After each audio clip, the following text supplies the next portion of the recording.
Welcome to trade recap for the 12th of June 2025, Thursday, 12th of June. Now, before I do the trade recap today, I'd like to do a running commentary. So this is live analysis of the market as it's happening, as it is unfolding.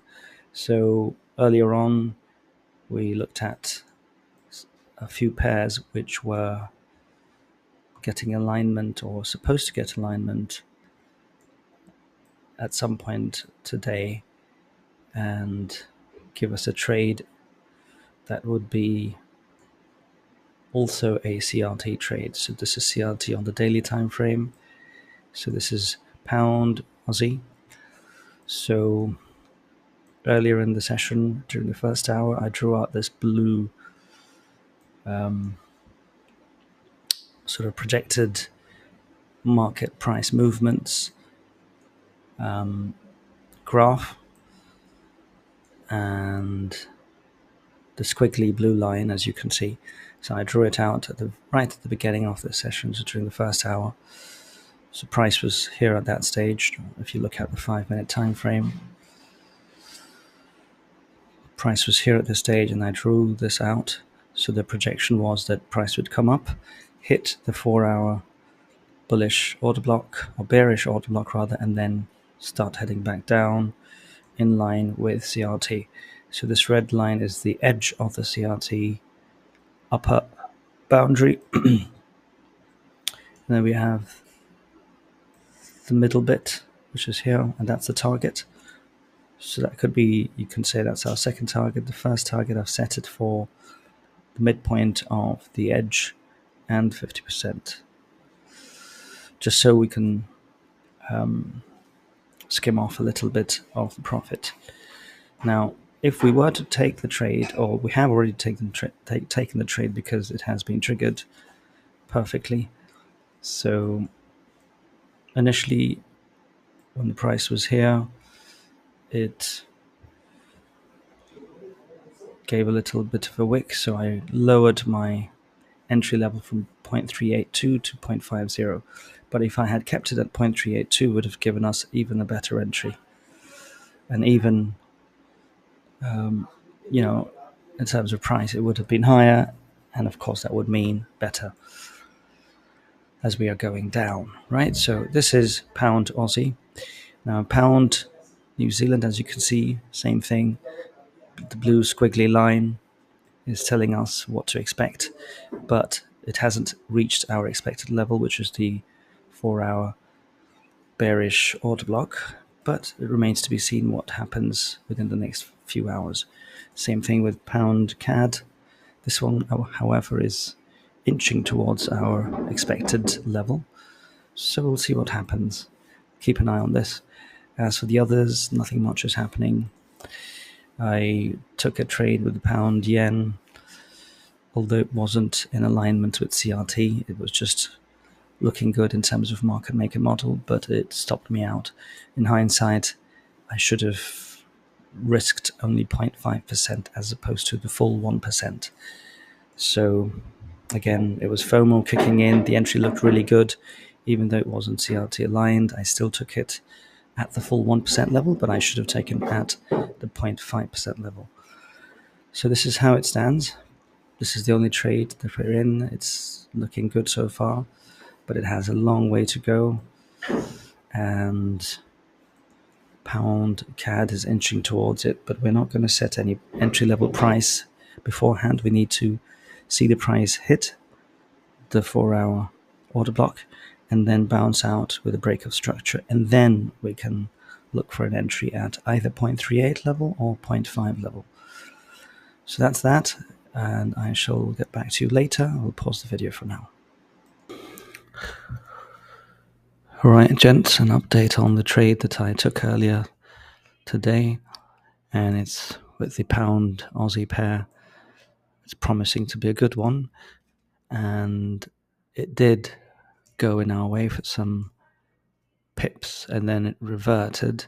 And unfortunately, as I had mentioned earlier, because of the FOMO I experienced at that point, instead of checking in at 0.38 level. I traded in at 0.5 level, which was fine for that time. The stop loss was at the 0.11 level. But the initial plan was to get in at 0.382 and have the stop loss stretched out to the 0 mark. So when the price reverted, came back against us, it took us out. And this is something that we should keep in mind for a trade like this, which is based on the daily CRT level. We could well have another chance to re-enter. And here, this is what I did. I re-entered at a slightly better price this time. The stop loss is also further out, but the gap is pretty much the same. It was 8.6 before, now it's 8.2. It's a little bit tighter, in fact, but the entrance was at a better level, and so is the stop loss level.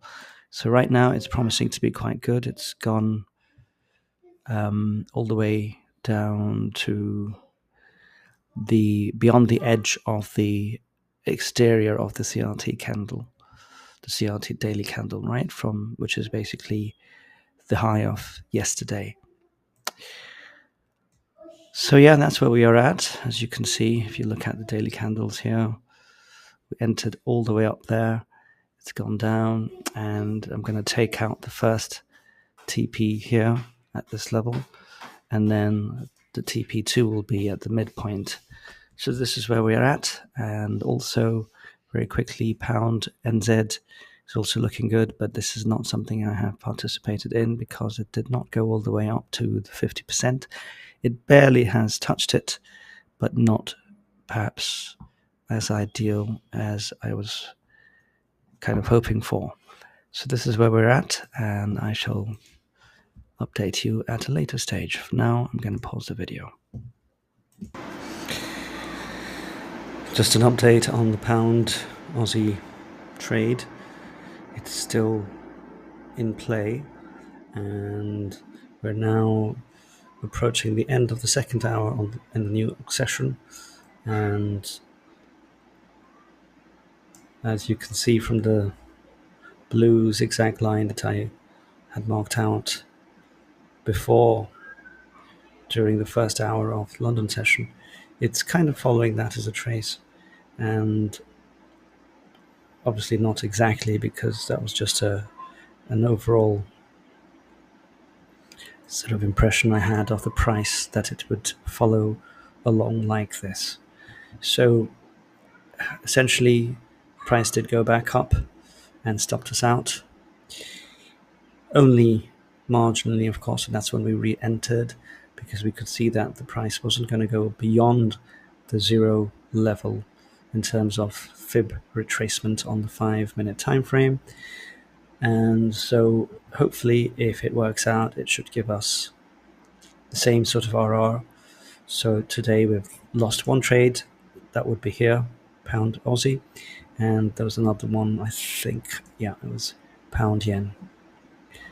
So two trades, 2 losses, and this is the third one running.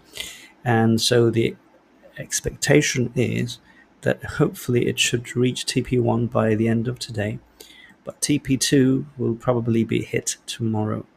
Maybe there will be some kind of retracement after TP1 is hit, and then eventually by late London session or early New York session, it should hit TP2, which is basically the middle of the original CRT candle on the daily time frame. So we'll keep you posted. Until then, take care.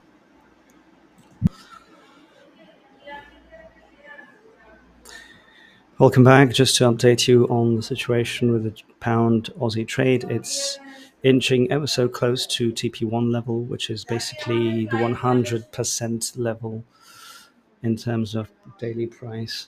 So yeah, so it's ever so close, but then it has retreated right now. It's retracing a little bit. So we'll monitor it and see what happens to it. And as you can see with the squiggly line, using the path tool on TradingView that we used earlier, it's followed quite closely to that as predicted. So that's pound Aussie. We shall update you with that later on. As far as pound QE is concerned, this is turning out to be really sweet as well. We made a small error, and that was that when I was charting out the OBs and stuff, I didn't notice this 1 hour BPR. Yeah, BPR on the 1 hour time frame. So obviously I wasn't aware of this. I didn't draw this out. So when price went up and then came down just during the top of the hour, at the beginning of second hour in London session, I didn't pay much attention to it because as far as I was concerned, as you can tell from the path that was drawn out, I was expecting it to go higher. Yeah, in order to reach the order block and then come back down. Had I drawn this out, I would have definitely taken a shot at it. So as you can see here, it was nicely laid out, touched the 1 hour BPR, and then went down. And then I would have easily drawn out the fib levels based on this top here and this bottom. And then we would have gone in at the 50% level and targeted the 50% of the daily CRT, which is just over here. So again, that would have been a nice 8.49R. Alas, it wasn't meant to be. But again, as you can see, the path was fairly correctly drawn out. Only thing was that we were expecting it to go up a little bit before coming down. As far as pound CAD is concerned, same thing. Very closely following the path that was drawn out. And here, again, it was just shy of the order block, so I wouldn't have taken this trade. And in any case, it's happening here in the New York session, which I don't trade, unless, of course, there is an exceptional situation. So that's the update so far. We shall keep you posted. We will continue with this running commentary until the end of today, and if need be, we will have a part 2 of this in the video for tomorrow's trading session. All right, catch you later. Okay, just a quick update on the trade of pound Aussie. It's still not bearing any fruition just yet, so it's inching close to TP1, but now it has veered off, so we've protected our stop loss, so it's at the break-even level, and hopefully it won't go all the way. It will come back and take our TP1 at some point. So any update in regards to this video will be posted on tomorrow's video. So I'm going to close out this video, which is dated the 11th, or the 12th actually, 12th of June 2025. Thanks for watching.